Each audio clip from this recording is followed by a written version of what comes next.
எல்லோருக்கும் வணக்கங்க. பிவிகே ஊறுகாய் அவினாசியில் நம்ம வீட்டிலேயே ஆர்கானிக் முறையில் எங்களிடம் எலுமிச்சை ஊறுகாய், மாங்காய் ஊறுகாய், பூண்டு ஊறுகாய் மற்றும் தக்காளி தொக்கு அனைத்துமே வீட்டிலேயே ஆர்கானிக் முறையில் மொத்தமாகவும் சில்லறையாக செஞ்சு தரேங்க.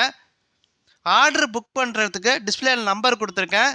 அந்த நம்பருக்கு நீங்கள் ஒரு கால் பண்ணுங்கள். அவங்க உங்களோட ஆர்டரை ஏற்றுக்குவாங்க. தமிழ்நாட்டில் நீங்கள் எங்கே இருந்தாலும் சரிங்க.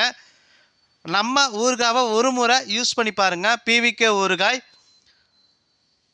நல்லா சுவையான ஊறுகாய், தரமான ஊறுகாய், குவாலிட்டி என்றைக்குமே குறையாதுங்க. ஒரு முறை யூஸ் பண்ணி பாருங்கள், நல்லா ருசியாக இருக்குங்க. பிவிகே ஊறுகாய் அவினாசியில் நம்ம வீட்டிலேயே தயாரிக்கிறோங்க, ஆர்கானிக் முறையிலங்க. டிஸ்பிளேல நம்பர் கொடுத்துருக்கேன். அந்த நம்பருக்கு நீங்கள் புக் பண்ணிக்கங்க. நன்றி, வணக்கங்க.